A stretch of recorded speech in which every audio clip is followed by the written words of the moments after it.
Good evening everybody, welcome to the stream tonight. Just put on my white gloves.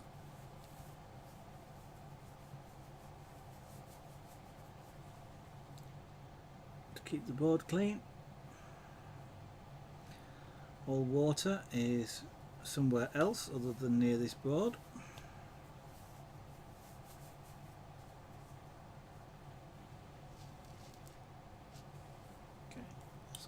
Reposition the camera a little bit.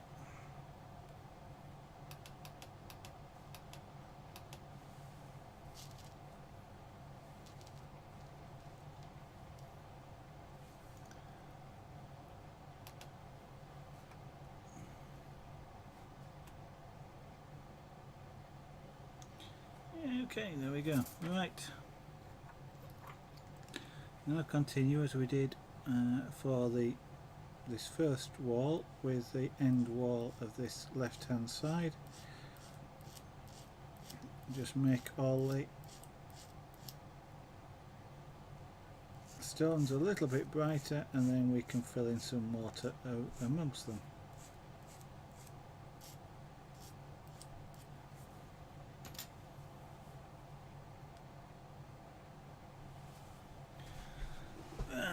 So a lot more just gentle scraping on most of these stones just to make them, as I say, just to make them a bit brighter, so that we can then apply mortar around them, and that the mortar will then still show up, and so will the stones. And then once that's been done on the whole of this side, we can then apply some more texture to the stones to actually make them more than just 3D, more than just a flat object which they look at the moment. Eddie Fall Guy, good evening, welcome to the studio this evening.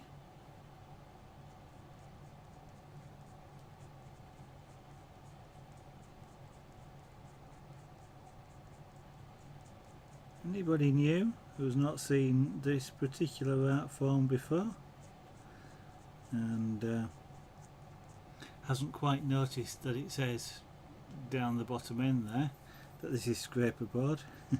That's precisely what this is, Scraperboard. Scraperboard is a 3-layer board made up from thin card in this particular case on the bottom, a layer of porcelain clay on top of it, and then black Indian ink on the top. You then form the image that you want in the way that you want it, using anything that will scratch a line through the ink. In this particular case I'm using a special tool, but it could easily just be a scalpel, a pin, a nail, anything that's sharp enough basically. There are other manufacturers of this particular manufacturer does it using the thin card, but other manufacturers do things like using a fairly thick manufactured wood backplane. They all have their advantages and disadvantages. The advantage of this one is it's cheap. The advantage of the other manufacturer is you can hang it without needing it to be framed.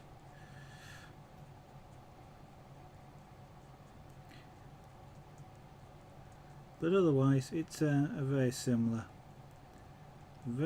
thing from all manufacturers.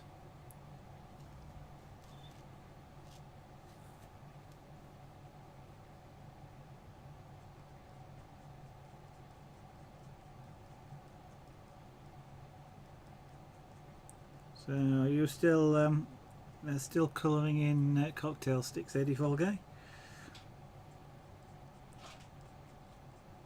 Or have you found a quicker way of doing it now?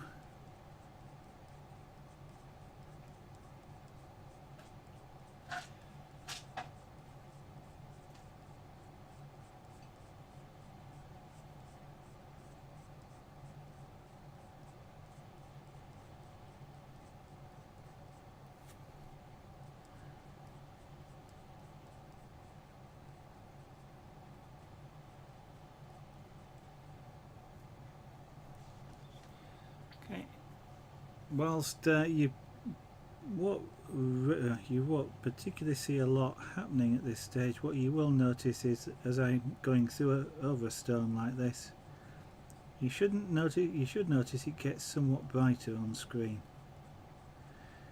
Now the camera is exaggerating a little bit, but it's I am trying to make it lighter.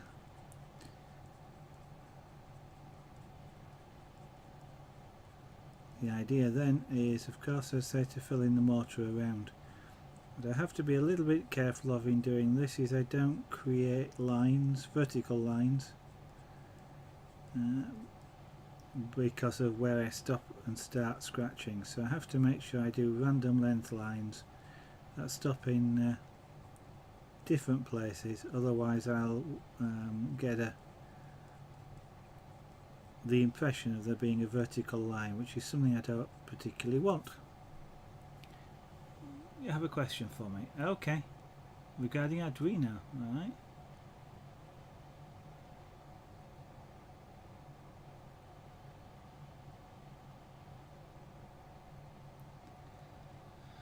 Arduino itself, when you plug it in, the great McBaden, good afternoon, welcome back. The Arduino, when you plug it in naturally, will show up as a COM port. What you want is not well, you've got to pick the right Arduino for what you want to do there, AD, and that is you've got to pick one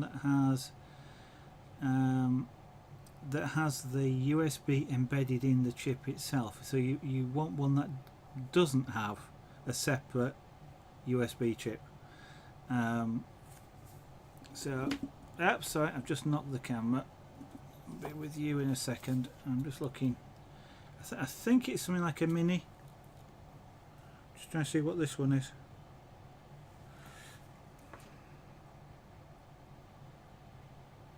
A micro.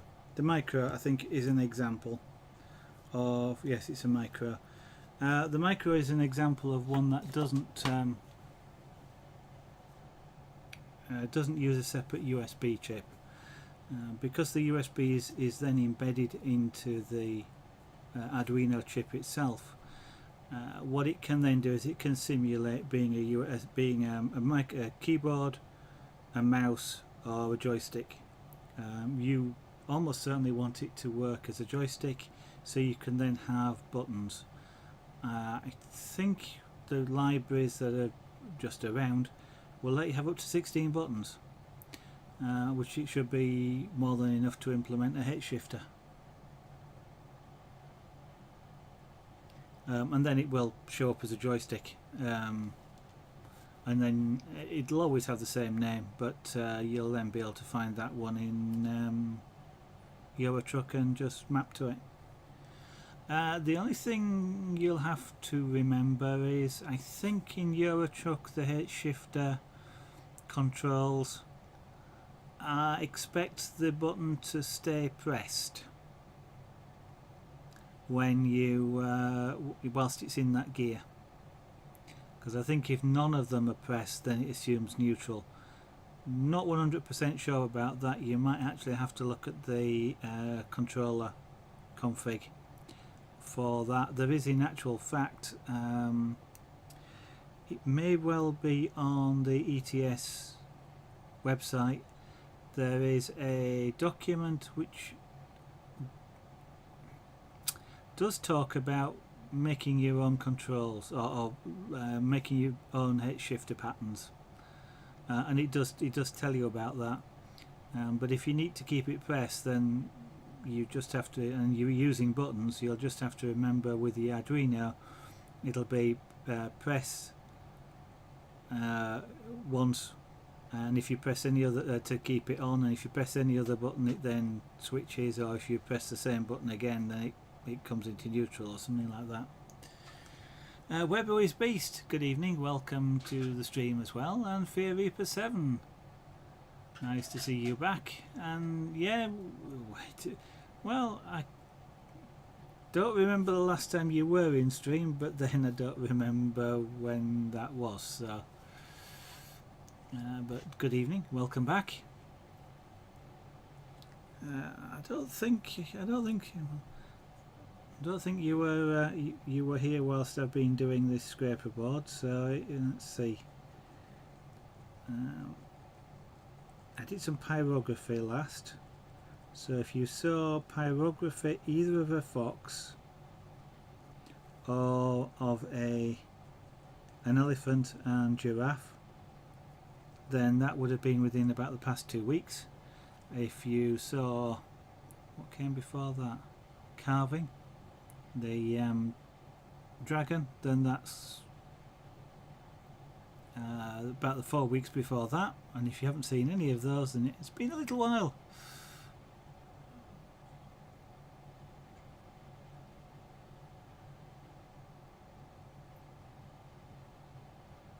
Okay, Eddie, fair enough. If you read, there is a document about it and implementing your own controllers for the H shifts. I do remember reading it, and it did talk about that and use of things like buttons for range shifting and split gears. So, but yeah. Kylie, Caliati, good afternoon. Welcome back to the stream. I got it right this time.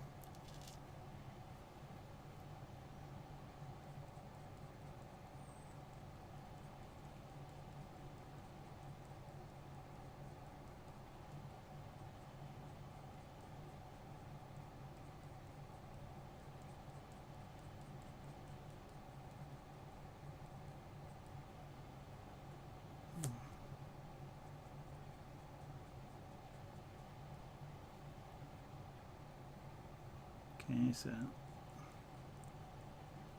I'm not going to lighten all of this across the top here. They're right underneath the thatch. So I'm not going to lighten them up quite as much as the rest. I'm going to leave the tops of them so it looks like they're in shadow. Because of course they would be. Being just underneath the eaves.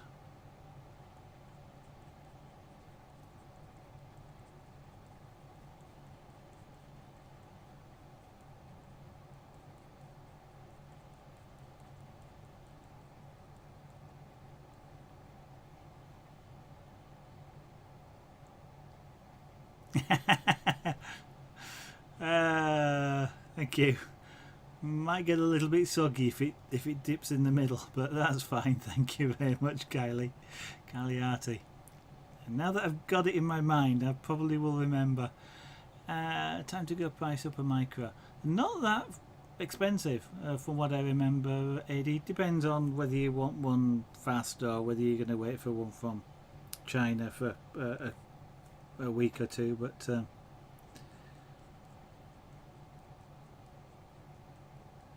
there's a fair few places sell them. There are some others as well that do the same thing. So I mean, the micro is a nice small one to go into things, but there's at least a couple of others, and unfortunately I can't remember what they are. But as I say, you're looking for the ones that don't have a USB 2 chip on them. Have I done that? Yeah, I've done that one.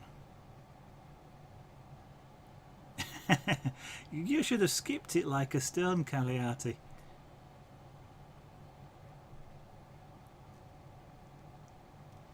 Yeah, and the Uno, I don't know whether the Uno's suitable or not, Eddie, I'm afraid. I'd actually have to sort of go and look at them to...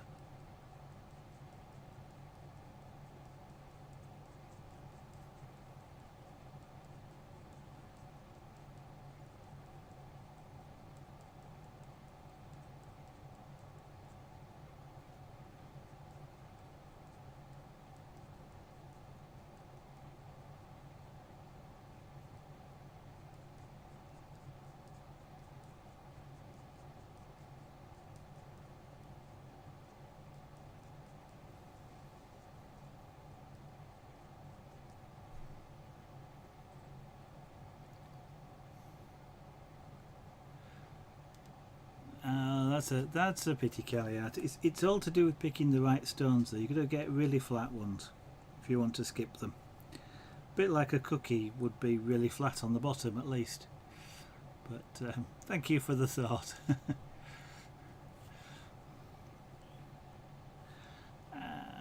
how far have I... That one I haven't done. Okay.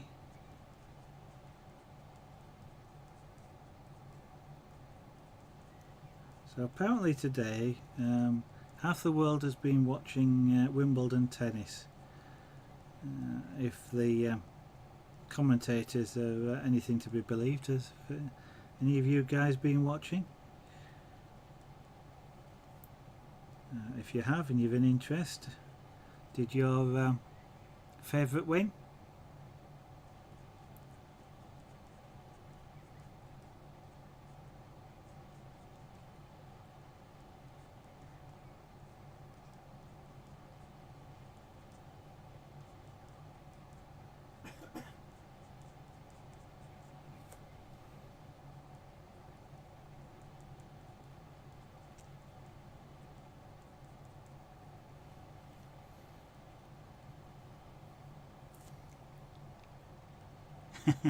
You don't like tennis? No, Theory, but why don't you like tennis? I mean, that sort of sounds quite quite strong, does that? You don't like tennis, and kind of... I don't particularly watch tennis, but I don't sort of dislike it. It's sometimes it can get quite interesting, other times not so much, but...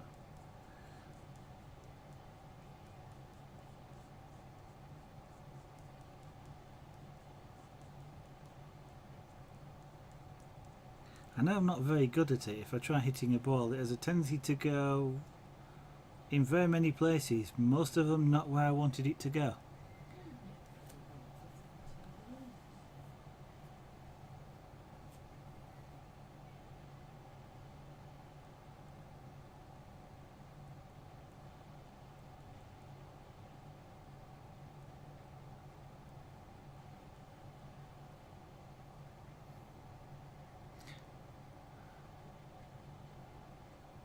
Yeah, that's true, Cagliati.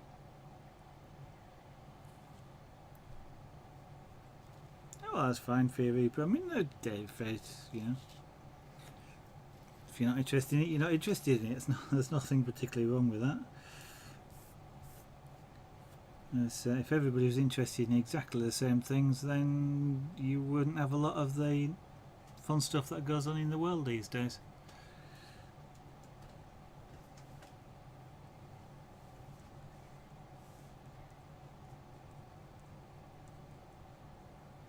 I think I've mentioned it before, but I prefer watching things like sailing or, I don't know, archery or something like that.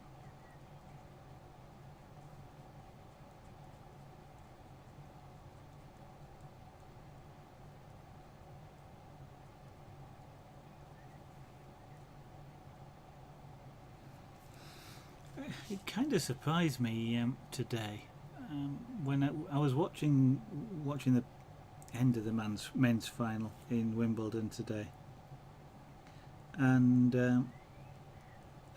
who was it won? Djokovic won, and obviously it's a 2015 thing, and they mentioned, of course, who was the English guy who won the Olympics? Andy Murray. Yeah, they mentioned Andy Murray, of course, who won Wimbledon in 2013 after the 2012 Olympics, and it suddenly struck me, of course, that means the next Olympics are next year. It just seems to have got round to the next ones really quickly. So do I, Cagliati, so do I.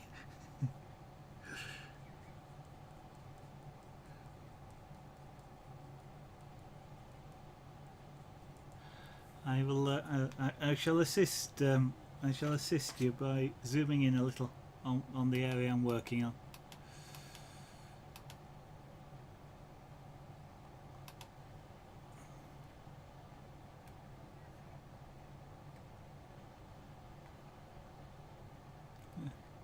think that's about focused. Captain Derby, yes, I think you're probably right. It does certainly seem like that, especially when you get older. Time doesn't half fly.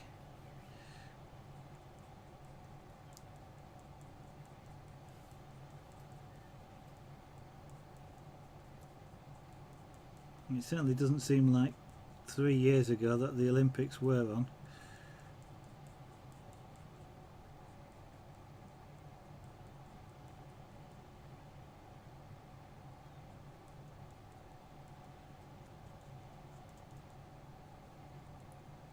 So all I'm doing here is just making each of these stones lighter, so that they'll stand out more when I apply mortar in between the black, in the black areas, and that'll just be very fine scratches. Sometimes you mistake, sometimes I can't even remember what day it is, never mind what year it is. Still have to look at the clock sometimes, just to, because the clock's got a day on it, just to remember what the day is.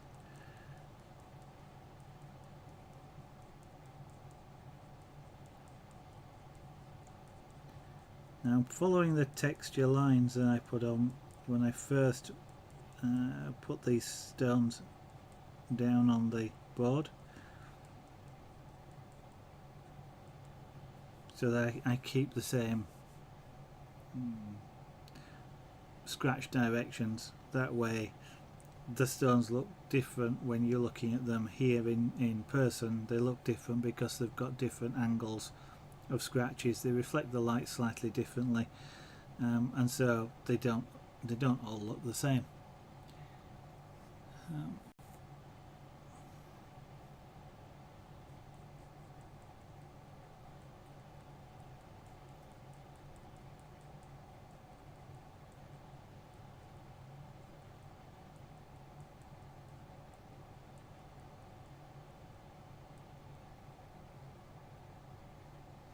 So now that I've just filled that one in again, there is some, I did put a little bit of mortar marking around it, so now you see that suddenly this is now visible when it wasn't before, which is what the idea of doing this is.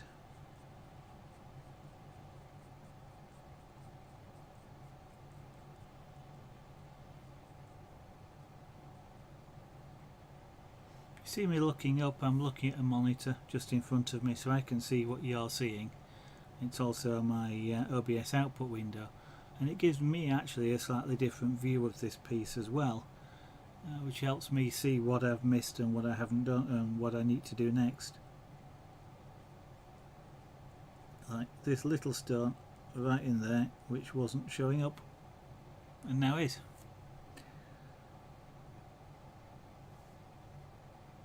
That one, right.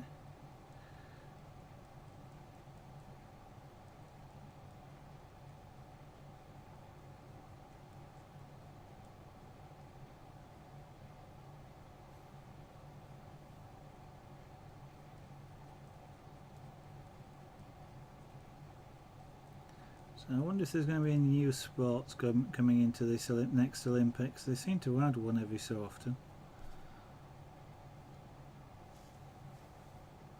I don't think they're going to add any esports to the Olympics, but I'm sure they'll get in on the act somewhere. So that one there, right.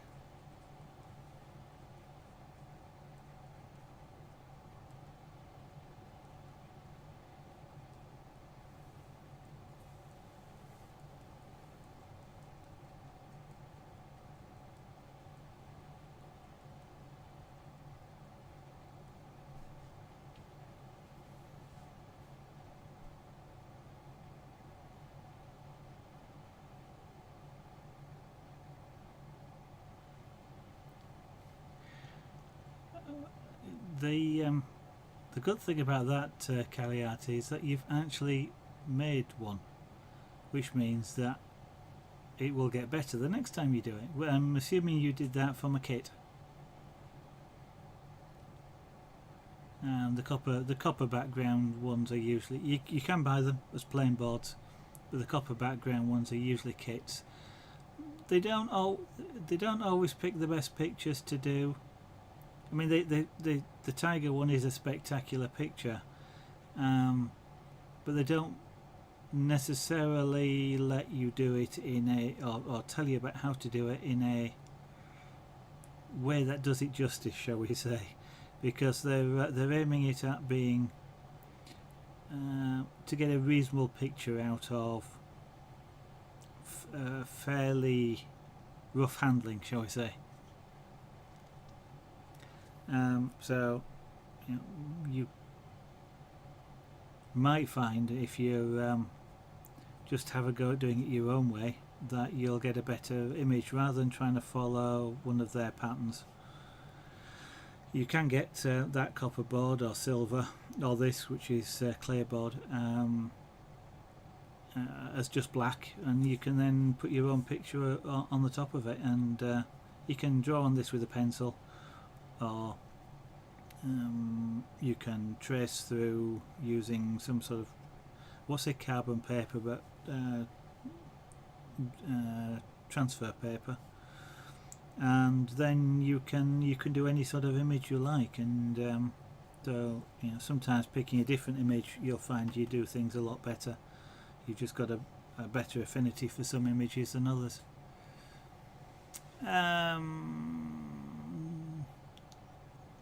Well, it's not too bad for your Reaper as long as you've not got a lot of unsaved work.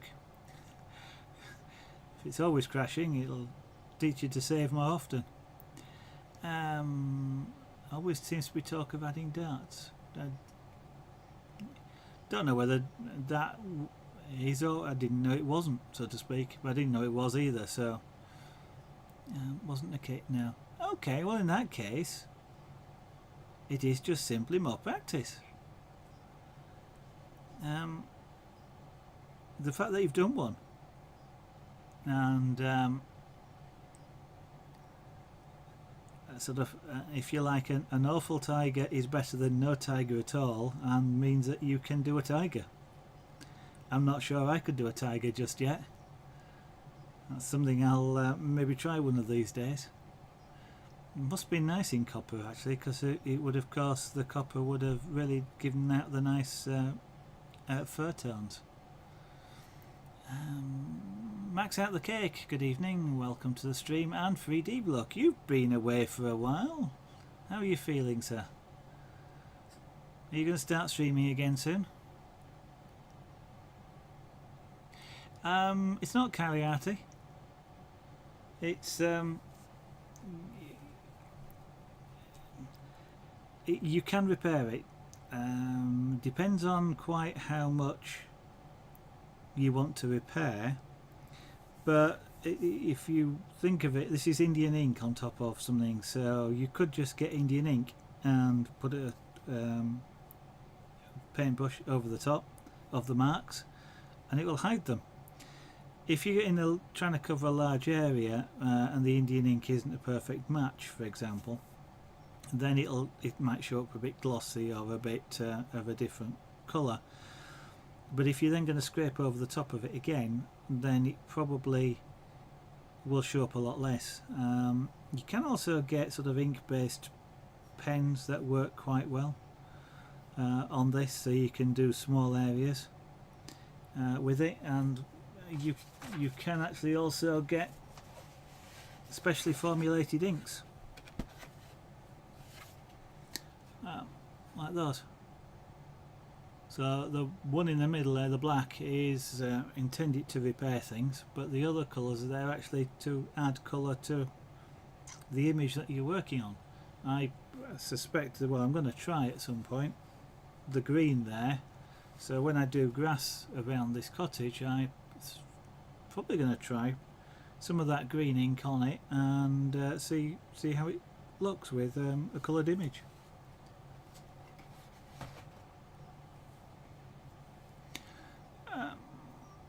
Okay. Does sound like like you're expecting more Fear Reaper if you're describing it as the first crash today.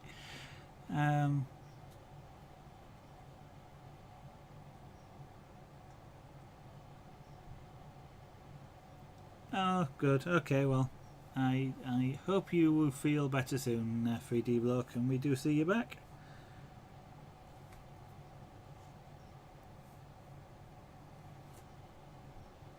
Eddie can get to see a professional airbrush artist at work then.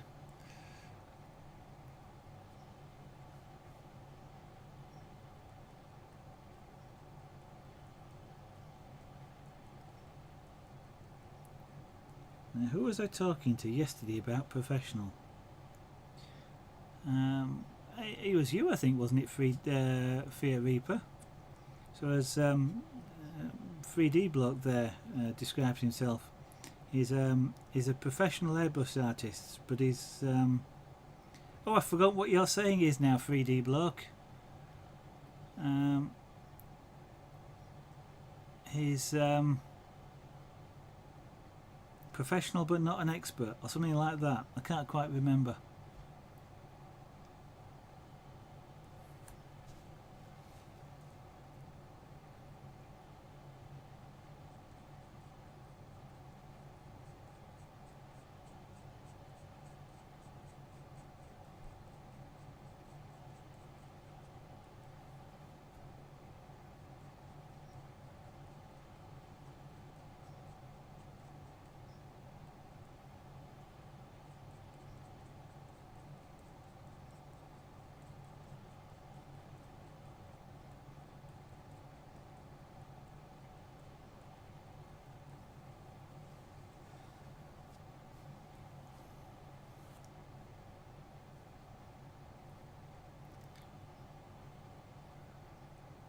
Now the colour, the amount that this is lightening up is quite subtle. So, you're seeing me look and move my pen around this image because I can't see some of the differences here, but the camera is showing them up quite well. So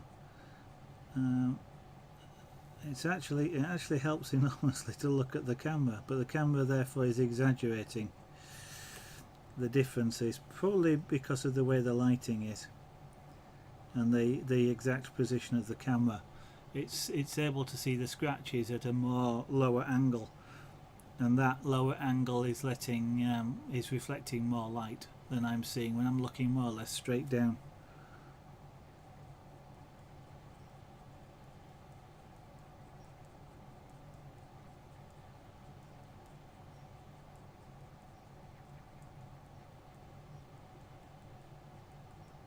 Okay, this pen's getting a little bit blunt.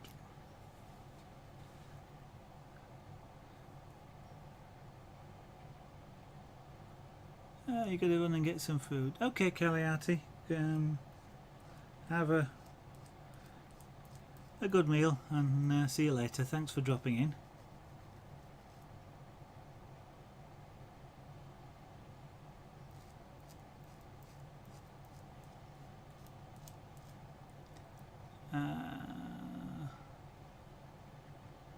Oh, you got a 920. It's got a colour shift on it, by the way. It doesn't show purples very well.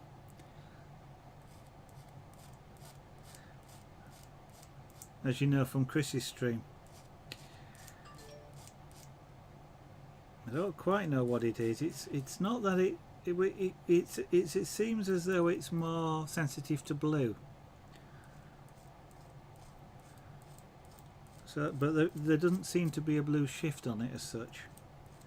So I haven't quite worked out yet what it is. But yeah, definitely a nice price, that.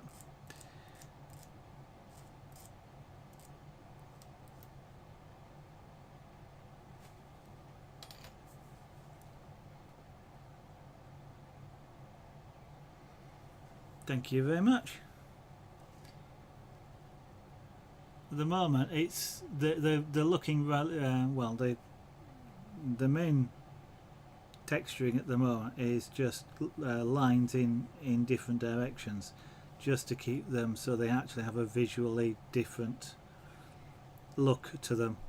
And what I intend to do then is fill in the mortar around them, because as you can see they're floating, and then once I've done that, actually make them more texturized, so actually they'll then look more like a stone, because at the moment they're kind of like flat textures. They need sort of a little bit more odd reflections and things in them just to bring that 3D effect out.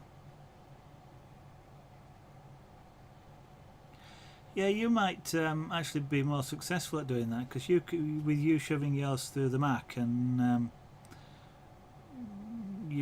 the Mac seems to have more ability to do things midstream. It might just literally be that the sensor's more blue sensitive, but it doesn't quite work that way. It doesn't seem to quite work that way, because you'd expect blue itself then to come out lighter, but it doesn't. So there's something odd. But if you do fix it, that will be something that a few people would be interested in, I think.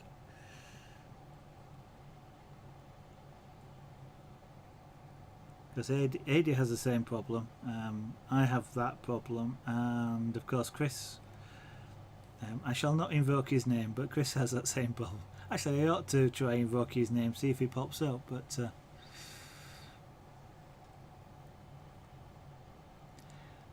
I've never had any. I was about to say I've never had any Americanized Chinese food. I've had Anglified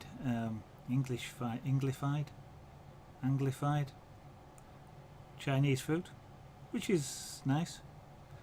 Although I do have favourite restaurants, and it's Japanese. Teppanyaki I quite like in Japanese food. Cooked at. I was about to say cooked at the table. It's more cooked on the table, isn't it?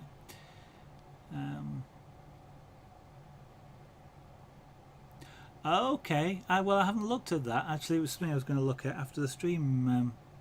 3D block. I did the update, which was kind of a silly thing to do just before a stream, but it's always just before a stream. I haven't had a look what's in it. I did wonder what they'd added, but I haven't checked yet. Oh, mind you, you're using the other version, aren't you? Anyway, so to the PC, I'm using the PC only version.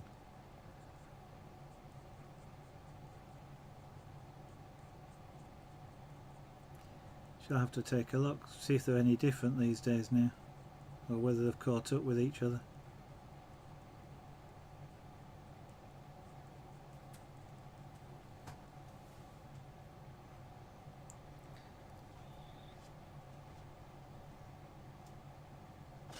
Okay, shall have a look.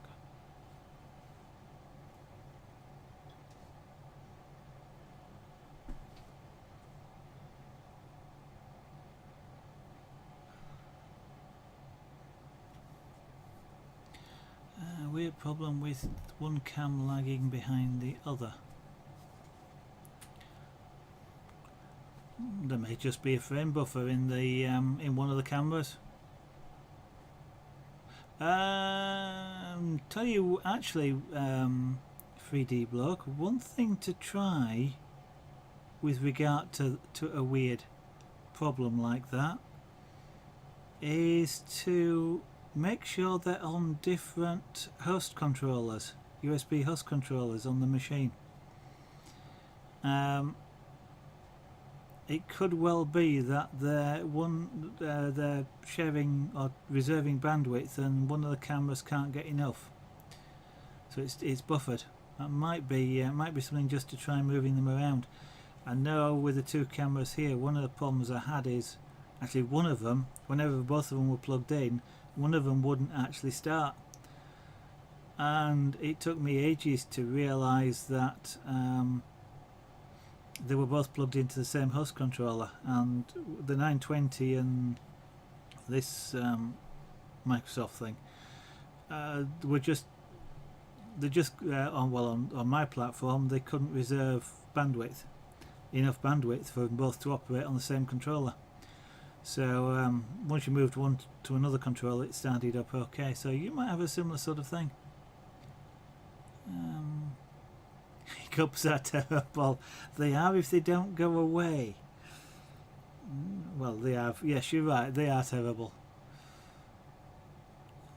Sometimes I can think them away. I can sort of get rid of them and sort of feel when one's coming and stop it, and then it doesn't arrive. And if I'm lucky, it doesn't come back. But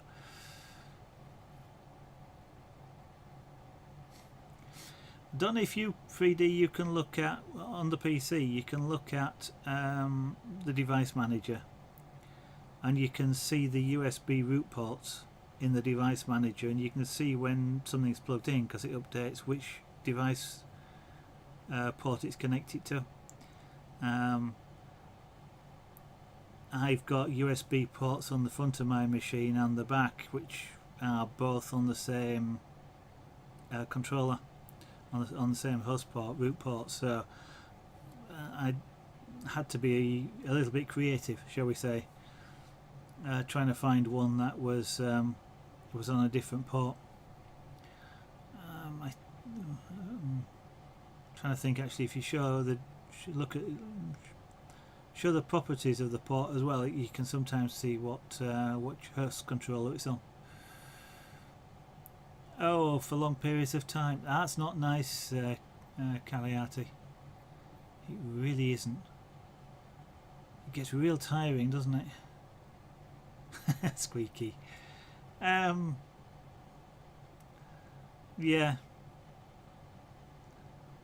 I don't know. People find hiccups funny no matter what it is.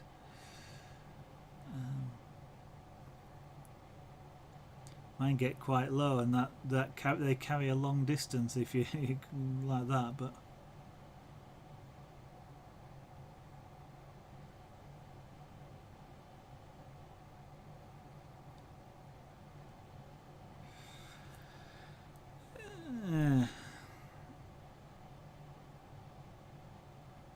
all else fails, you just have to delay the other camera by 2 seconds, and then delay the audio by 2 seconds, and everything will be in alignment.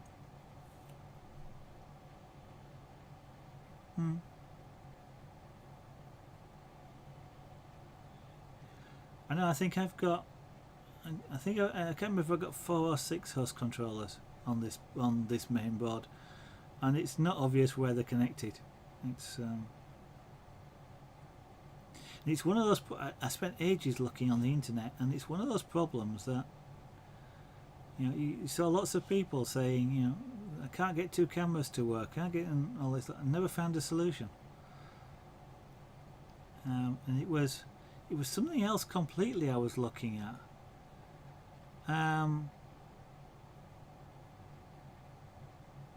I think I was looking at something to do with USB 3, where it sort of mentioned that a couple of sort of high-speed USB devices would quite happily work, and it suddenly went, hang on a minute, there's a 12 meg limit on some controllers, and of course these 2 cameras exceed 12 megs, but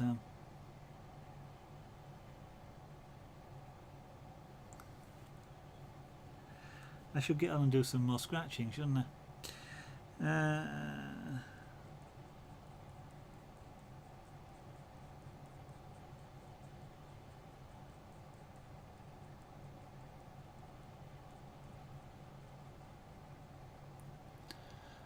Mind you, it's the other thought that just crossed my mind there, 3D Blocker, apart from delaying the other cameras by 2 seconds, is you could potentially put a negative 2 second delay on the camera that's got the problem,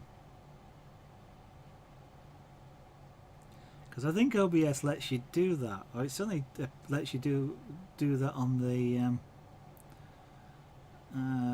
the Windows, or did on the Windows version. You could certainly do it for the sound. You could put a negative delay on the sound, which is an interesting concept. But actually, if it works, might actually be a better one.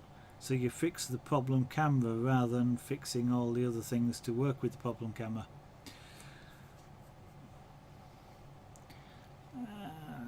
So I want that one next.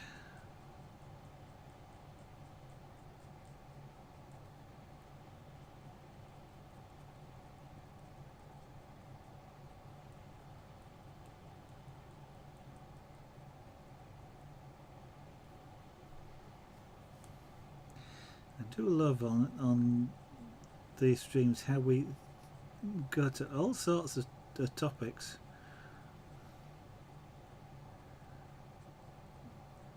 It makes it for, well, for my end anyway, it makes for a really interesting stream.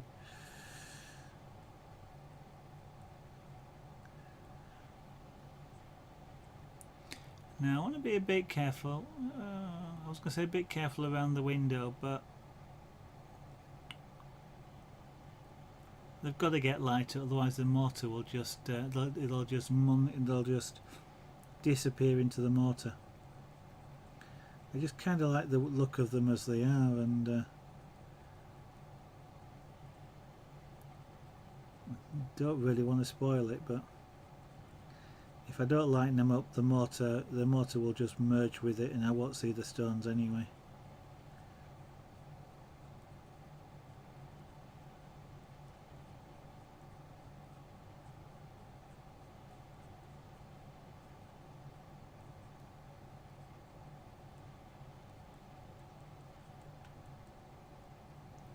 So I have to take the chance of messing it up,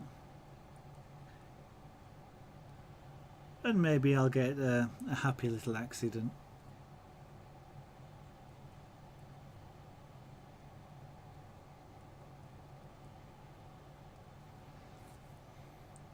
Was a comment for Freezy, who should recognise that, and maybe other people might as well.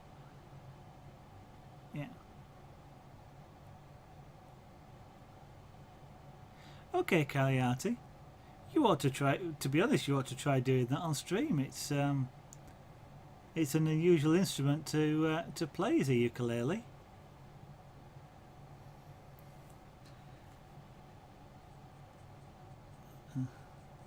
Certainly for a while I'd watch somebody play one of those.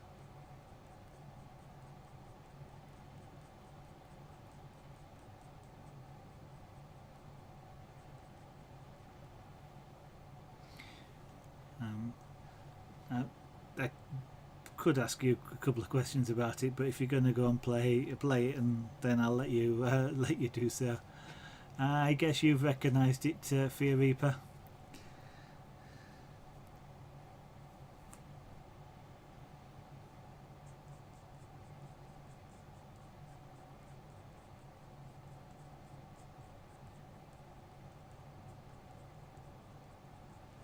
I seem to have quite a few of those with my artwork, or happy little coincidences more likely, where it's things like the roof. The thatch is very random, so if I don't get quite perfect scratches, so the sort of random marks, then it's a nice happy coincidence that I don't actually have to get it perfect.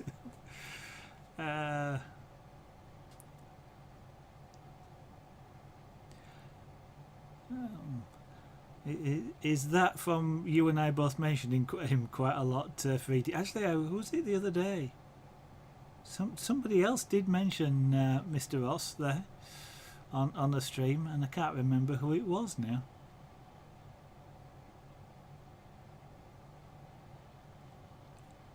I have got a feeling it was Miss Cookies, but I'm not sure.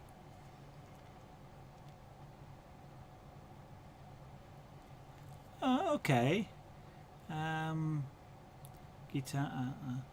I played a guitar a long time ago for a little bit, as in lessons, and that was about it. Piano. I'm way out of practice. I sort of could play I'll say keyboard rather than a piano, but not very well. I always have a problem actually reading two lines at the same time. which I'm not very good at. I can read music, but 2 lines, anybody who can read 2 lines at the same time and 2 lines fully chorded like you get on a piano, that's an amazing talent. I'd love to hear the flute though. I love flute. There's a guy that makes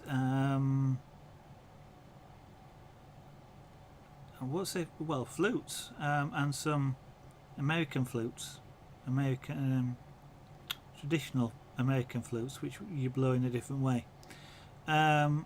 He makes them on stream and plays them as well. So he's in creative somewhere.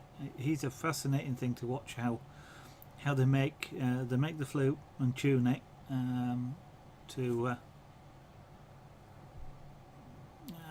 the right scale, and then gets to play them. And he's somewhere in Canada, I think, but I haven't seen him stream for a while, which is a pity, because it's absolutely a fascinating craft to watch. Well, we've started something 3D, haven't we? We've brought back his memory.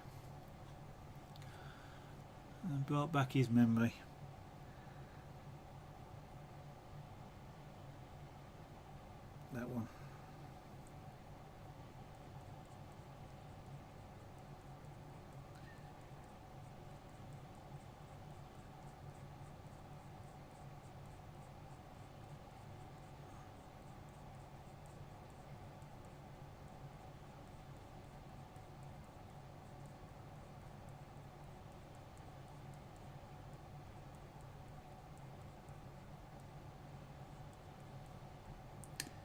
I mean, I think he taught a lot of people not to be afraid of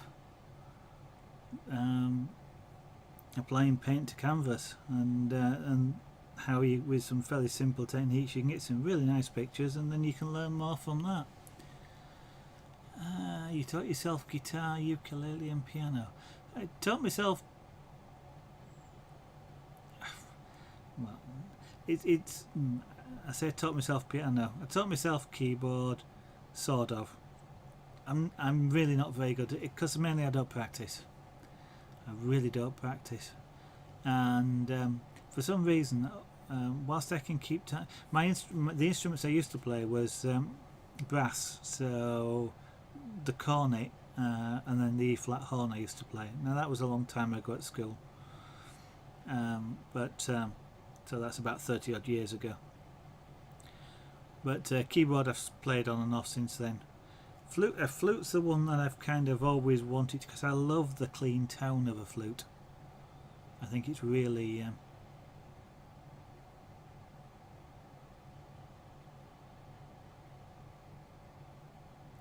Arduino Micro is looking to be better. That sounds expensive, AD.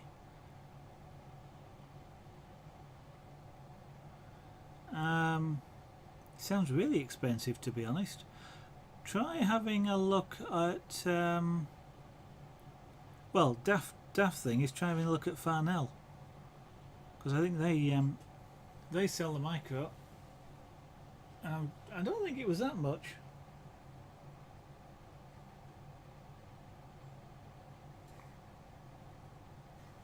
I'd have to have a look now. I can't remember where I got mine from. I don't think I paid that amount of money for it, and so there are a few others. I'll try and remember to have a look after the stream.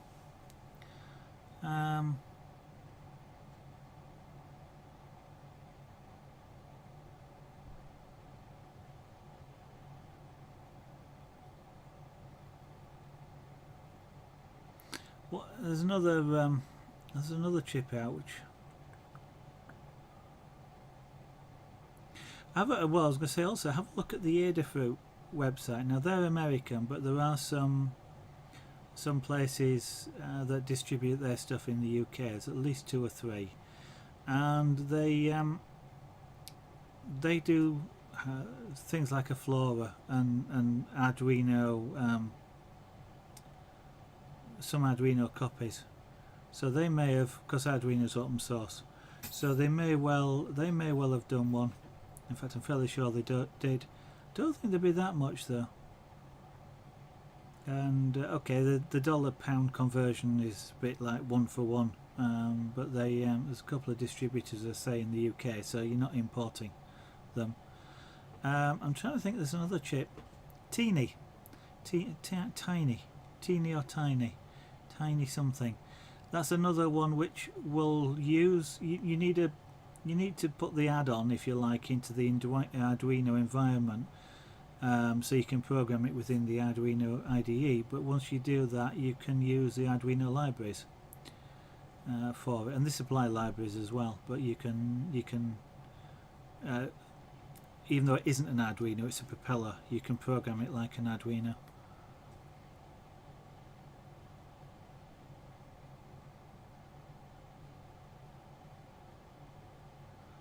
Yes, that's so I understand, Cagliati. It literally, as you say, you can just blow slightly wrong direction or with a little bit more pressure, and you change the note. I didn't actually realise that they were actually that hard to get right, shall we say. It's a bit like playing a trombone. You had to be exactly the right length, because there's no stops or markers or anything to tell you what's the right position. Which is why I never fancied playing the trombone. Maybe things like these American flutes then, because you blow them like a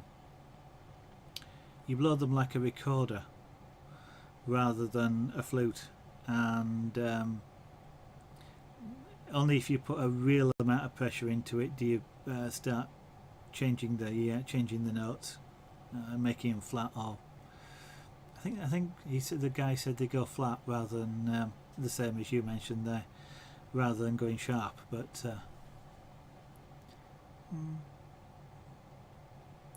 just a bit pricey to buy a flute, to be honest, as well, and to find out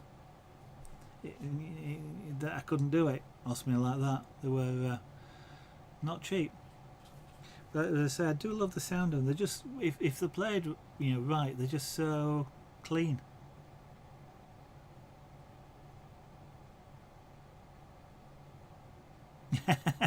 Right. Ah dear. Maybe I don't want to try one. I'll just watch an expert like you play one. Yeah. I've never seriously looked at one, if you see what I mean. But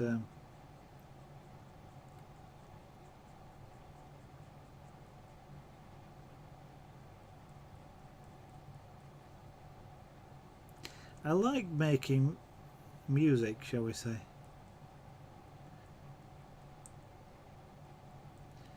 I like to be able to. I like to be able to. I don't like. Well, I can't compose, but I don't mind playing music. I quite enjoy making musical sounds.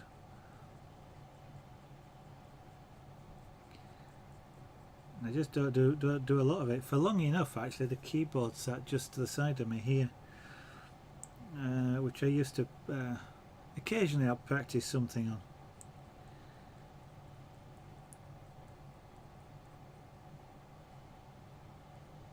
But I keep forgetting all the right fingering for a keyboard. But it got moved. I've got a big Epson printer sat next to me, so that I can do A3. For electronic art, I can do a full A3 print with proper what do you call it? It's dye-based ink as opposed to pigment-based ink. So it's a professional output printer for artwork. Trouble is, I've stopped doing electronic art at the moment. I'm doing too much. I'm doing all physical stuff now. So it's sat there not printing anything out.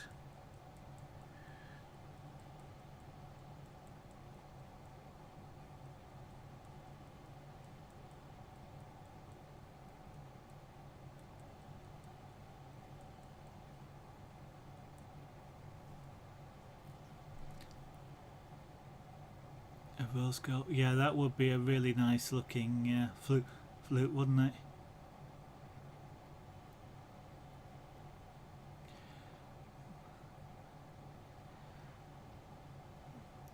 Well, I'm gonna say a lot. Mind you, flutes always look to shine more than than anything else. Even if everything else is silver plated, like the horns or something like that, the flutes always shine more. But yeah, rose gold sounds a really nice looking flute.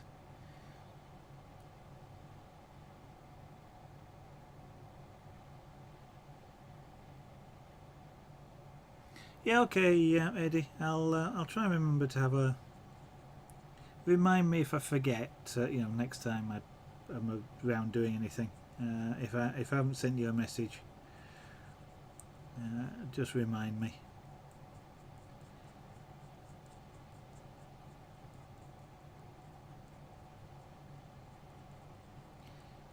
Because one thing about the Arduinos is they're relatively cheap. I mean, at £27 you can buy a Raspberry Pi, which is cheaper, and it will do. You can do the same thing, I think, with the Raspberry Pi. Certainly, I think the latest ones.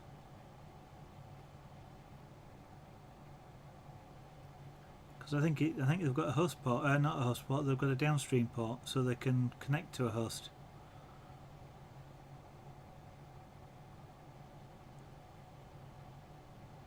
Trying to remember now.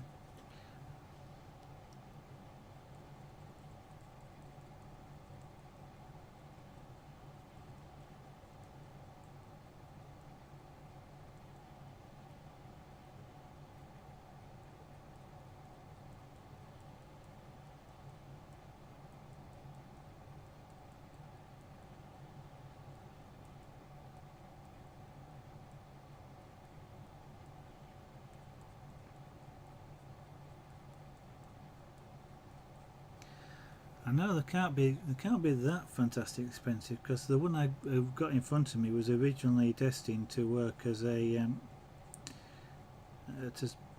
to work with a GPS satellite receiver to grab the time to convert it to the 60 kilohertz MSF format, so that it could go into another clock that understood that format for display, because I've turned the 60 kilohertz rugby clock off. So they substituted it with another one, but the clock that was using it is in a position that can't receive that. So I remember getting one to do that job, and I wouldn't have paid 27 quid for one.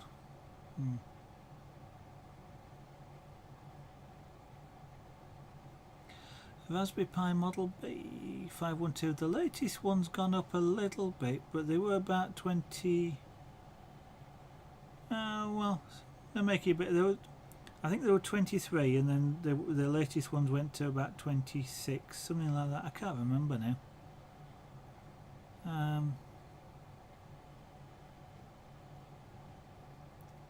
Let me catch up. You love making music, Caliati. It's a great thing to do. It certainly is a great thing to do. And it's interesting you like drawing as well, because of course music is being creative. Making music, even if you're playing from a score, is still being creative. And it's interesting that a lot of people seem to not realise that, and people who are creative seem to like making music as well. I mean, you've got 3D Bloke there, for example, who was a DJ, mixing things, which is creating music and creating a sound. Rose gold flutes, yeah. I can gold. I am imagining they're not made completely out of gold or anything. I suspect that they're possibly coated or plated in rose gold. But 60 grand is, mind you, there's a lot of surface area on a flute.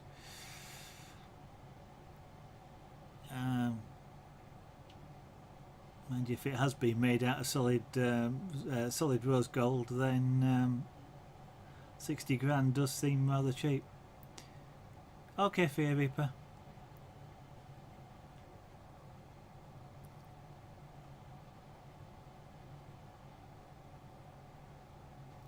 A thought crossed my mind about something.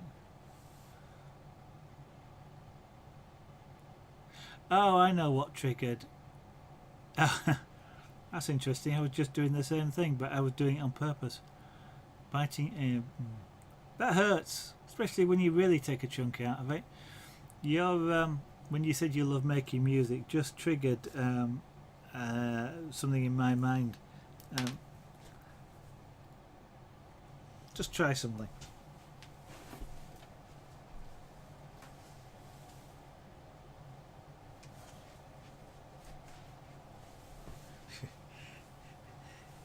It's a bit of a tenuous link, but I'm just wondering if you recognise that guy, Cagliati. Because your phrase just triggered something in my mind.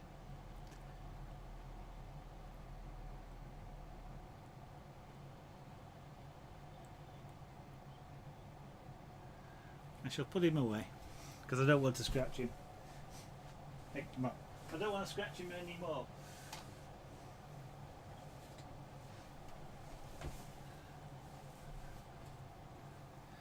Because the reason that triggered it is there's a song called Music, which a lot of people know. Music is my first love. If music is my first love. I can't remember the phrase now.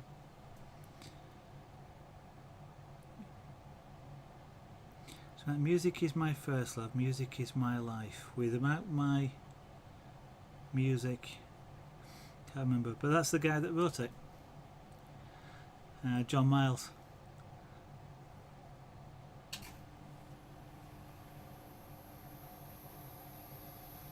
Ah, I thought it was a little bit warm in here, even though I got an air conditioner running, and I've now kind of realised why, because the compressor's just started, which it wasn't running before.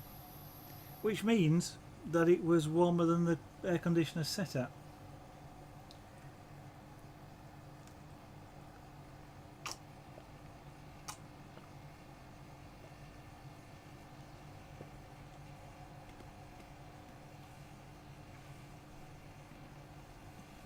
Oh, and those of you that may have been in last night, where I got a little bit of, seemed to soaked up a little bit of water with this Scraperboard. So it caught on the edge, just up here. You can't see it, I don't think, which is good. I can see it here, but it's because the clay absorbed the water. It swelled up. You can just see the mark on the edge.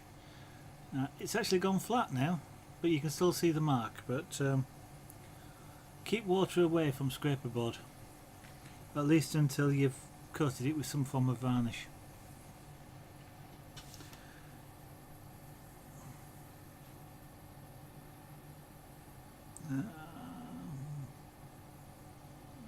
Yeah, that one.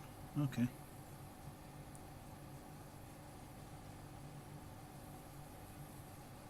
So I was just looking there, trying to decide which ones I've lightened and which ones I hadn't.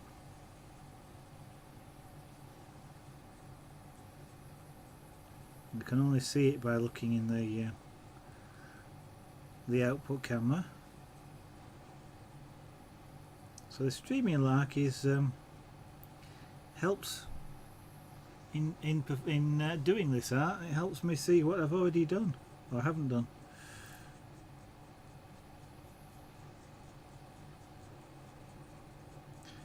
Otherwise I'd have had to sort of pop it up and go stand a couple of feet or so away from it to be able to see.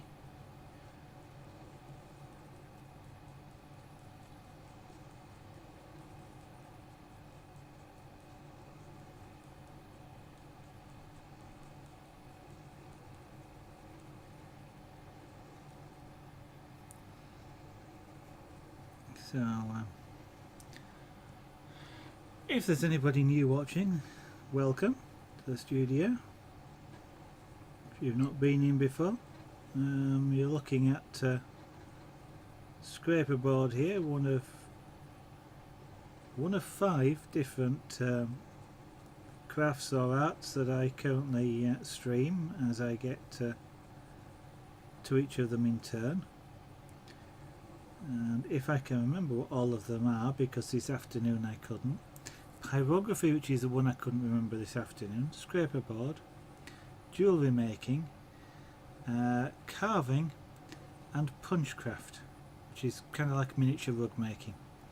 So I do all of those on stream, not all at the same time, but one after the other. So we do a piece in each and then move on to the next one.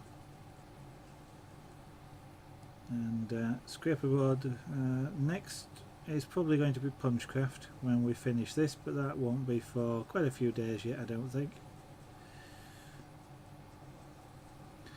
And then after punchcraft would be some jewellery for a few streams, maybe. And then back to doing some relief carving. And so for all of that I've got to think or decide on some subjects that I actually want to punch, carve, and punch, carve, and then pyrography again. So jewellery I'll decide on at the time, depending on what I've got to hand in terms of rings or what I might need to be making at the time.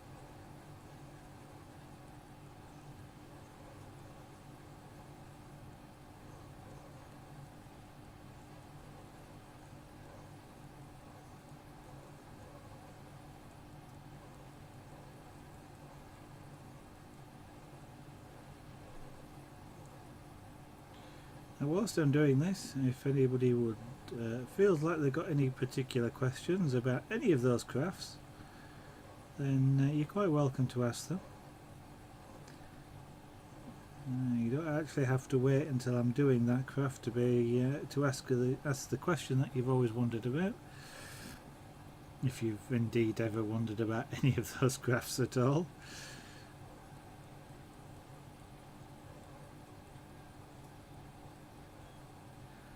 I also, but don't stream, do some airbrushing from time to time, glass engraving, rotary, high-speed rotary carving, so it's carving but using high-speed tools as opposed to hand carving, which is what I do on stream. I make models, so I've made some remote control models. I've actually made a helicopter on stream, it's a while ago now, but we made a quadcopter, and I've got a couple of other models that when I have a bit more room I probably will do some on stream as well. I've got a tank to finish and a 1/14th, I think it's 1/14th or 1/14th scale articulated truck, and a couple of trailers to do. I fly and drive those, all of those, so that's something that I do. I do electronic art from time to time on the PC, and as you may have caught if you've been watching chat for a while, I do some electronic bits and pieces like Arduinos and Raspberry Pi, and a little bit of programming in various languages. What else do I do? cross stitch, rug making, so a couple of different techniques of rug making, latch hook and punchcraft style rug making. What else? I do have some fuse beads to put together at some point when I can think of something to do that with that as well. That's probably a craft that might get added to the normal roster as well, to be done every so often, but I haven't started that yet.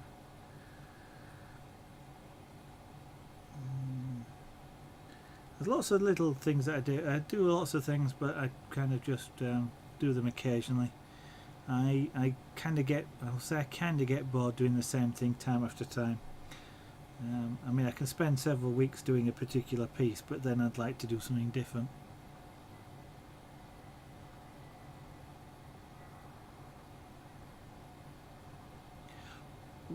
I usually end up biting myself when I'm trying to, well, two circumstances. The usual when you're eating some food for some reason, and you don't have to take a chunk. Or if I'm really concentrating on something, I start chewing my lips, and then that gets sore, of course. But yeah, if you keep doing it on the same place, that hurts. Never actually bit myself while I'm singing though.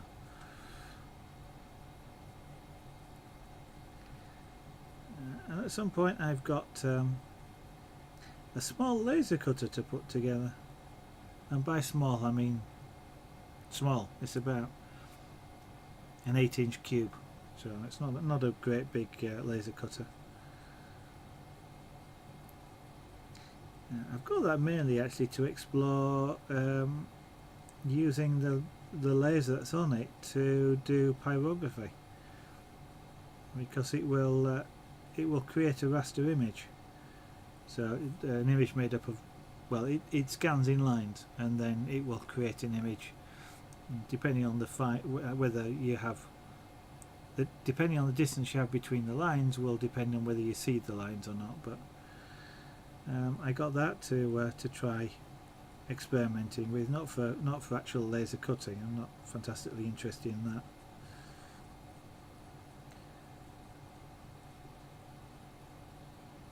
And I also have a 3D printer to build as well, which will probably end up building on stream.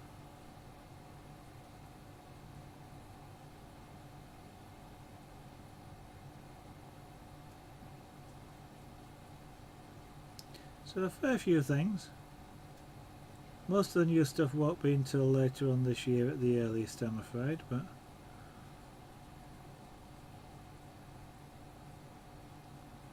in the meantime it'll be more of things like this.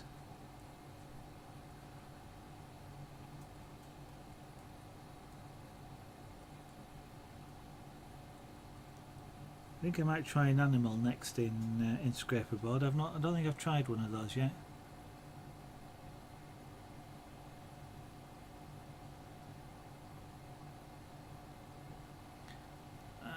Well, that's because in Blender light sources and lamps are not the same thing, are they? You remove the light source from a lamp.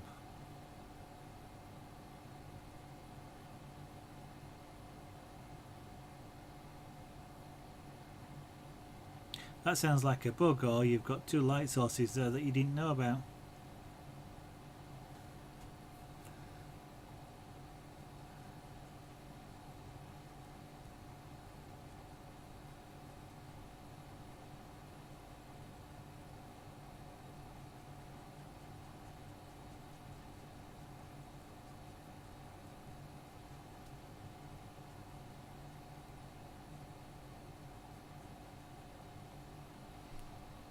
If anybody's ever particularly interested in using Blender to create 3D art, Fear Reaper 7 there's your expert in using Blender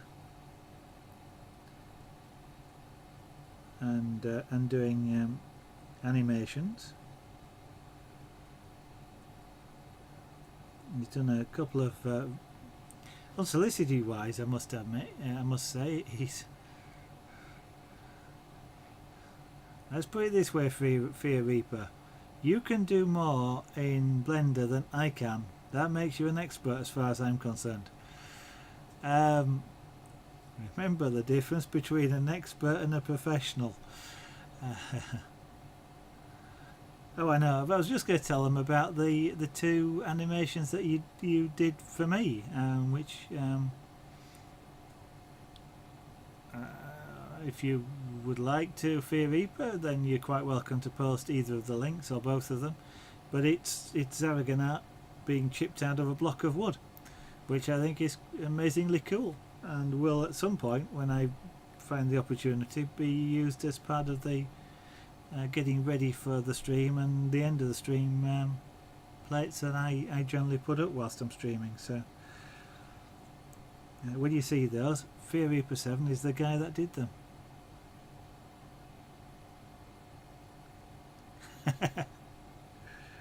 That's a bit like me opening CC4 2014. It's kind of open it, update it, shut it down again.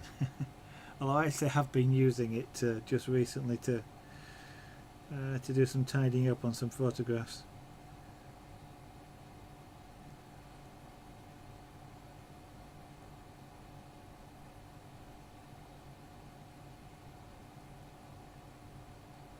I actually do that with AC. I keep doing that with AC14 because I just open it, see if it see if it's due for updating, and if it's not, shut it down again. There you go. Have a look at those two animations, guys. I think they're really cool. They're really cool, really amazing animations.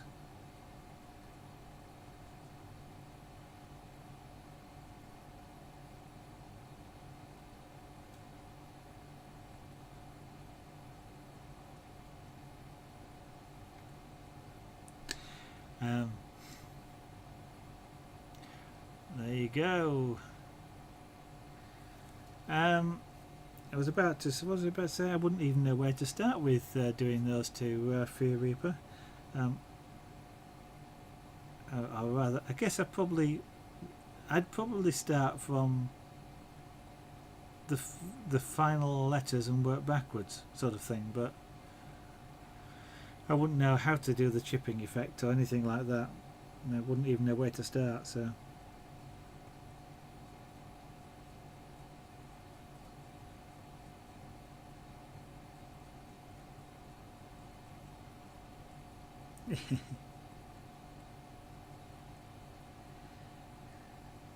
I'm about to say I'm not sure I'd have the patience to do it.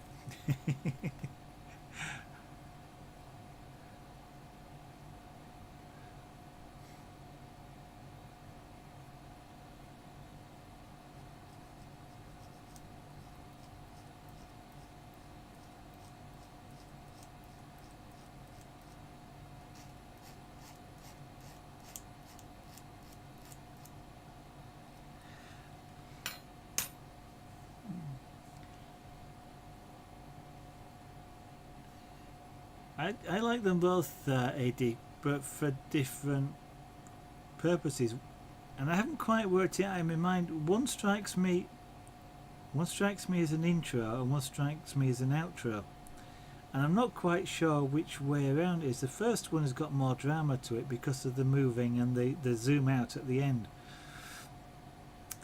but the other one is so that kind of makes a good intro from that perspective. But the other one is kind of like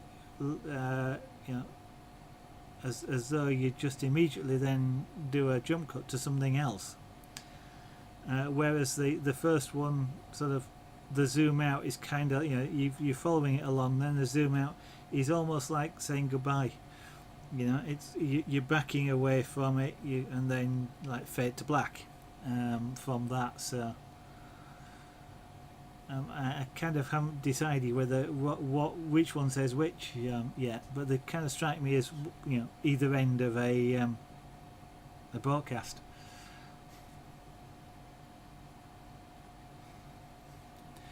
Now there you go, Fear Reaper. 3D Bloke has been a professional 3D artist, animator, free. certainly 3D artist, and you've done stuff he's not tried yet.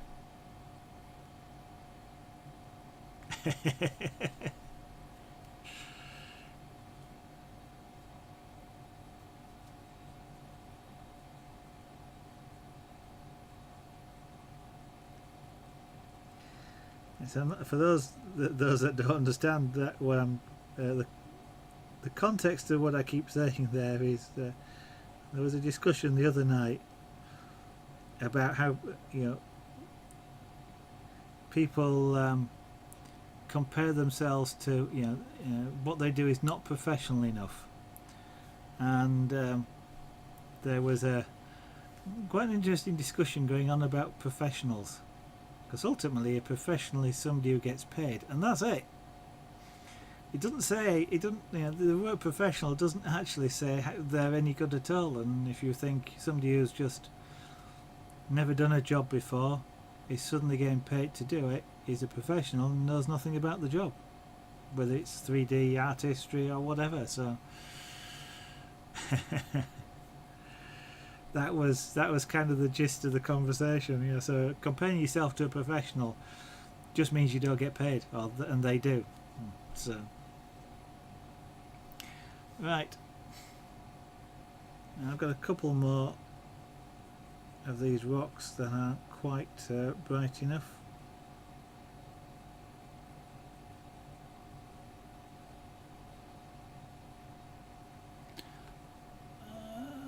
And a few down here, just the edge of that.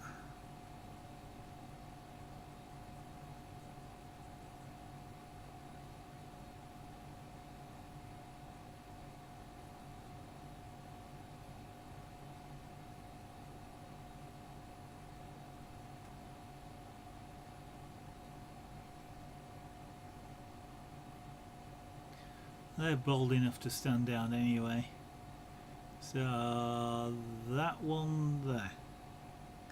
I could almost do this like using a graphics tablet. Look at the screen and scrape down here. Hand-eye coordination. I think most of those. That's that one. That's meant to be really dim, but give it a little bit more. I'll often use words like colour, but in this context, when I say colour, I mean brightness. Change its tone rather than its actual colour. Okay, so most of those are bright enough now, I think, for to put some mortar in, or to put some more mortar in. I did start trying to do some down here.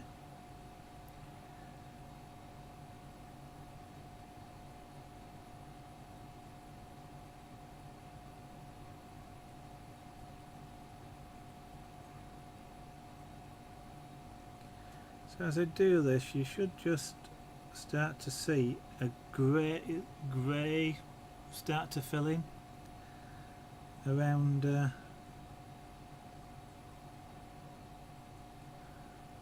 stones, so they'll then look less like they're floating in mid-air and start to look as though they've actually been joined together, as you would do with mortar.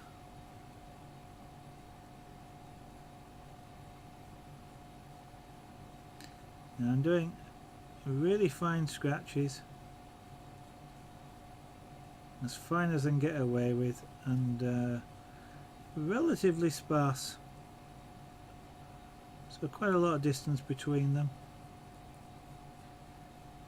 I'm not really aiming for this to show up a great deal, certainly at this stage. It's only just to hint that there's something there, something joining the stones. That's kind of a void, which I'll get to later. I picked up on that from the reference image where it's kind of the mortar's dropped away, so it seemed like a good idea. Yep, so there you go, 3D confirms it.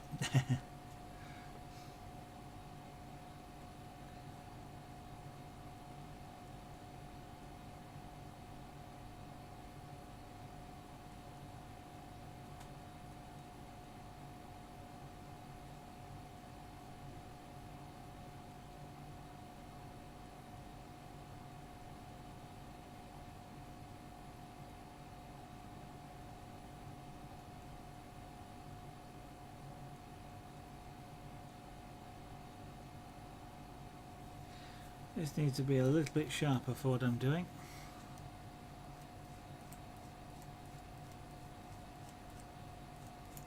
I'm not exactly sharp filing this as such, more it's a little bit like honing it, just making sure the sharp bit on the end is because it tends to curl, so the sharp bit on the end actually curls in the right direction.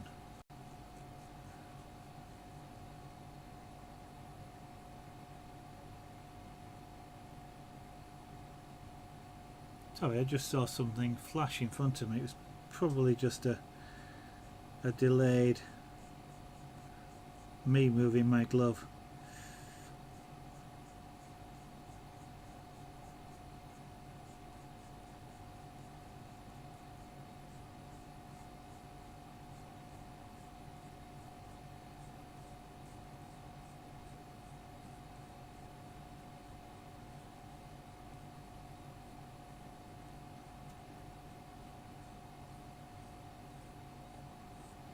I'm not after any form of texture in this mortar. I literally just want the finest marks I can get away with. Well, I won't say as far apart as possible because it's kind of like two, but you know, spreading them out so I really don't add any brightness to the background at all. I just add a grey sort of, there's something there.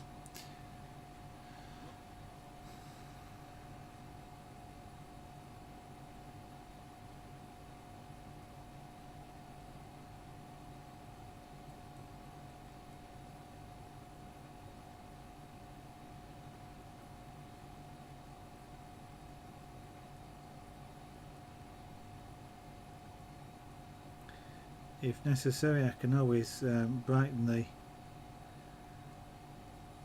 mortar afterwards if I want it to be brighter, and we may well do that.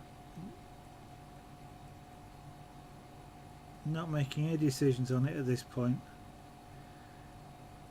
It's really keeping options open because I don't know quite what I want to do.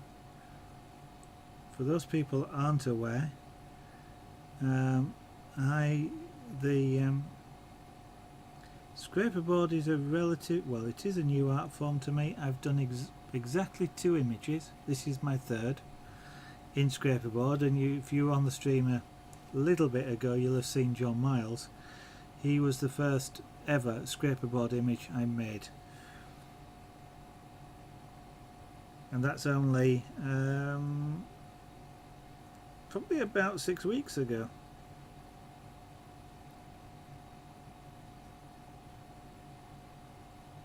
Actually no, it's probably a bit longer than that because I then did Earthrise as my 2nd image, and that was probably about 6 weeks ago, so probably in the order of about 2 months ago, 2.5 months ago, I started doing Scraperboard. And this is my third ever image.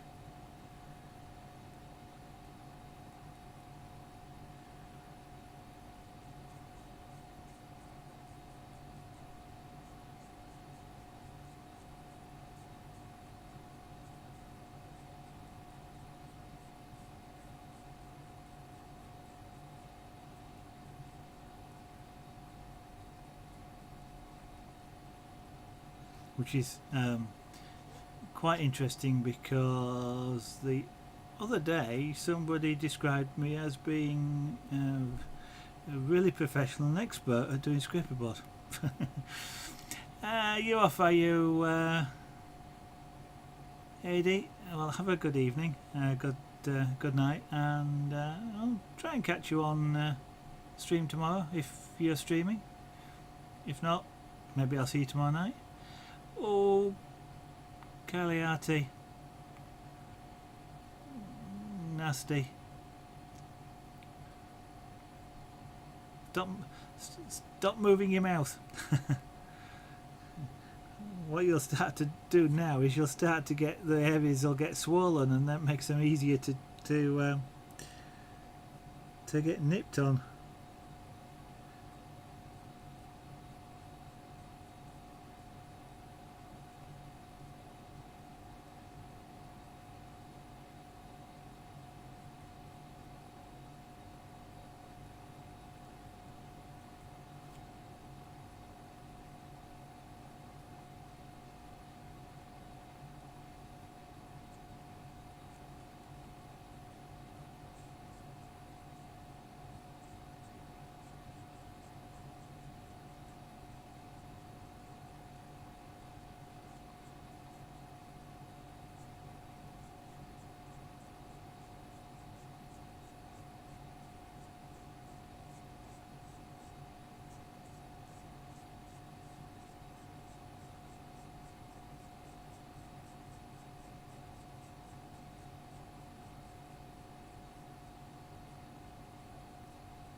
I'm getting the odd line which is coming out or being scraped a little bit deeper than I want, but I'm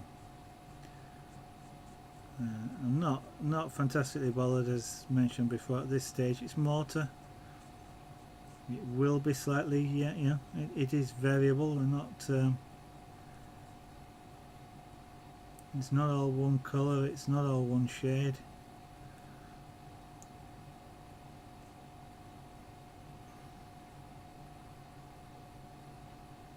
So getting the odd extra deeper line or whiter line isn't really a problem to me.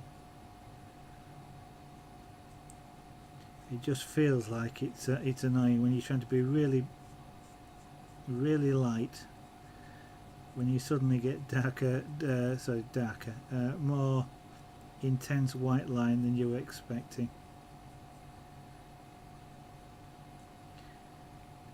I have a tendency to also, when I'm talking, when I say things like darker lines, to what I actually mean is a lighter line.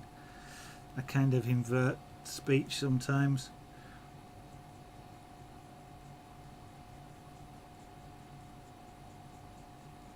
Because of the black background.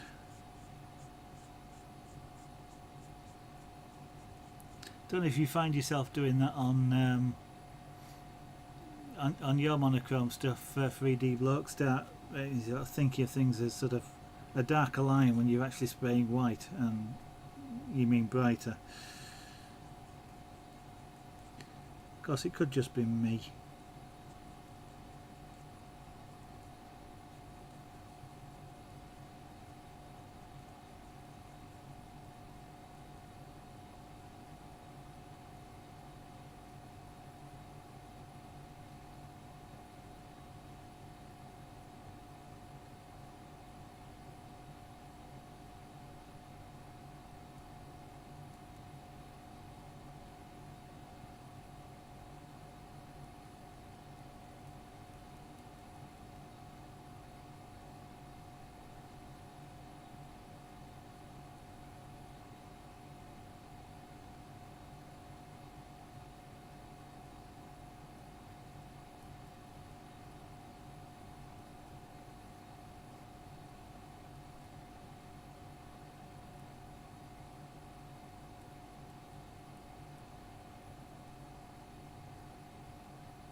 Certainly I'm glad you know what I mean, Cagliati. You guys, it's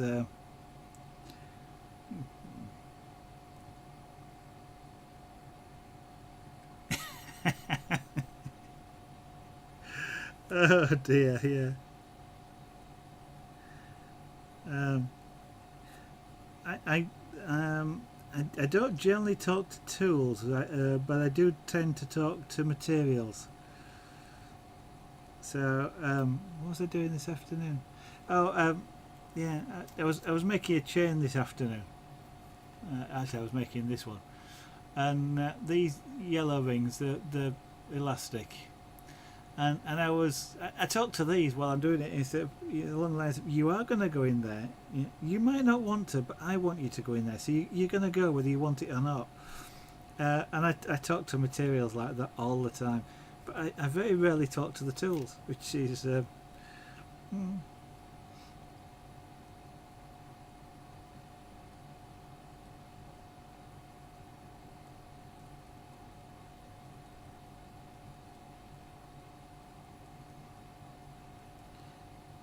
it's the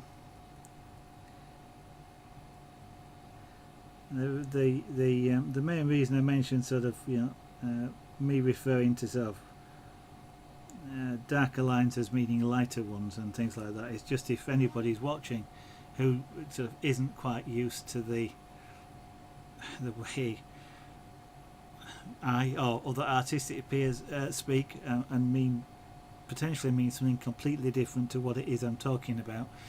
Um, they might get sort of confused by me sort of talking about getting a darker line and there's white lines coming out of it, and it might be confusing, but hopefully it's not too bad. You always dot the pencils. uh,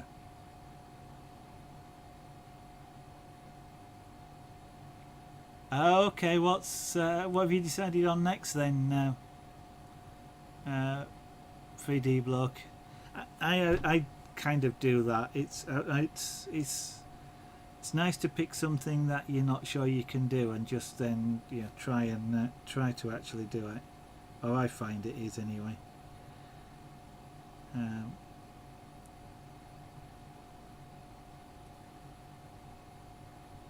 Once you've got over um, the fear of failing, I guess. I for long enough, you know, art-wise, always had a problem starting a piece because I hate wasting material, and so I kind of always wanted to know that I'd be able to finish what I started. Otherwise, I'd be wasting materials. And one thing that I've kind of learnt from streaming is just to get on with it. And it might fail, and if it does fail, you guys will see me fail and see me learn, and I'll have learnt something from doing it.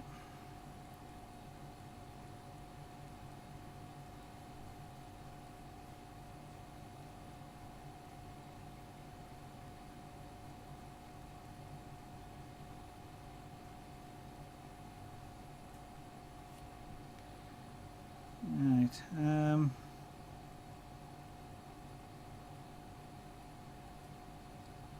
What have we got here?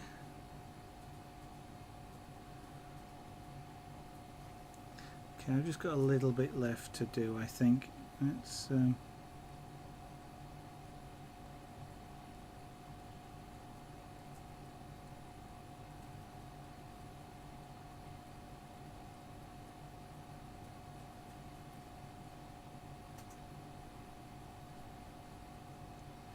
we've nearly got all the mortar now added on this wall.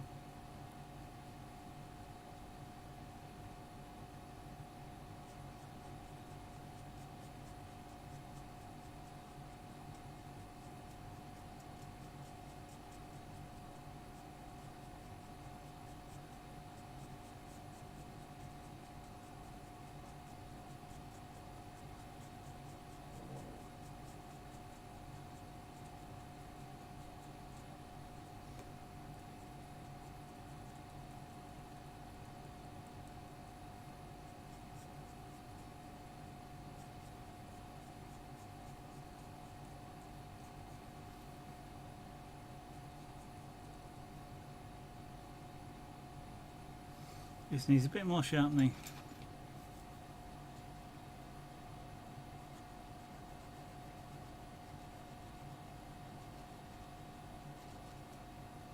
Ah, okay. That's like a dragon, isn't it? 3D block. Well, I guess the scales around it gives that away. But there was a sculptor or sculptress, I guess, was doing that in creative at one point. The whole dragon.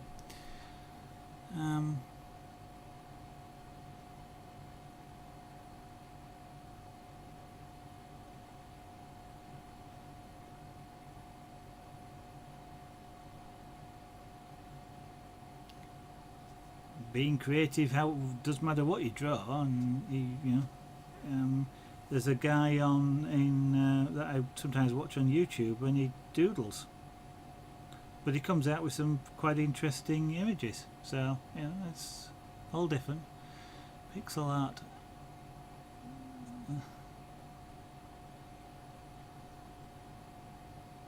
If you're only 1 pixel off, why scrap it all? Just put the extra pixel in.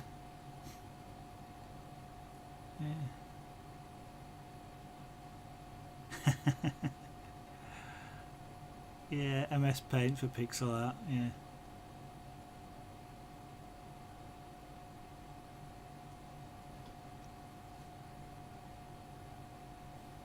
Yep, and if you're going to start somewhere, you might as well start with something like that.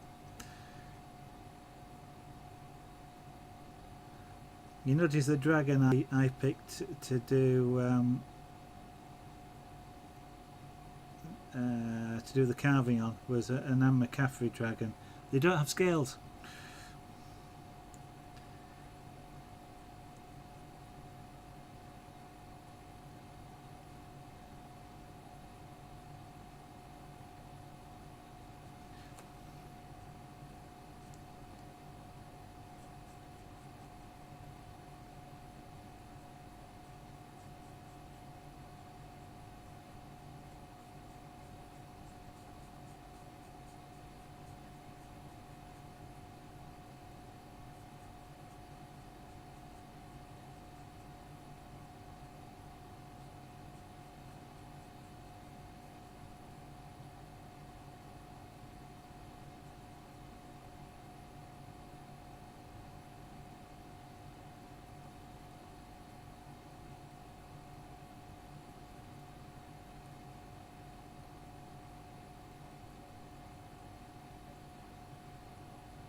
Right, nearly got all this mortar in.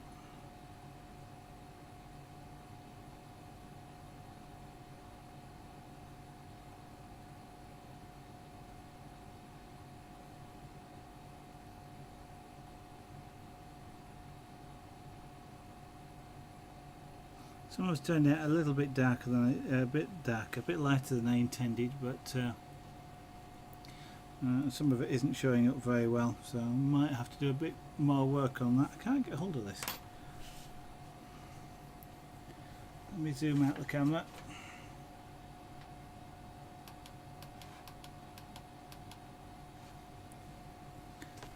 Yeah, the mortar that I've put in around here doesn't quite show up so well on camera, but I can see can see it here. So camera and I again got a slightly different image, but so we've filled in most of the mortar on that side now, if not all of it.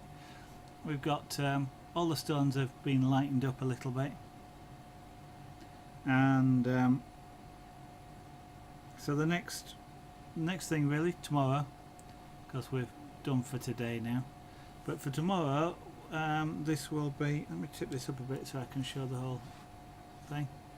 So tomorrow we'll start to be adding more texture into the stones to make them look more 3D, more like stones than just sort of flat pictures of stones at the moment, which is what most of them look like. And that's going to take a little while, so I'm not quite sure what will happen after that, but we'll leave it at that rather than trying to guess too far into the future.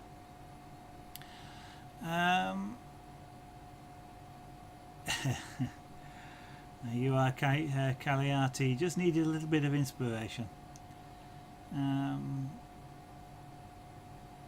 Yeah, I love monochrome free. That's why I obviously caught you doing your Darth Vader. That grabbed my eye when I first saw you doing that. Yeah, no, I kind of agree with that. It does, and it can be nice for different scenes as well, because it can be so atmospheric, and you've got a choice of moonlight images and sunlight images as well. Yeah. Yeah, I am. I'm afraid. Am I colouring it?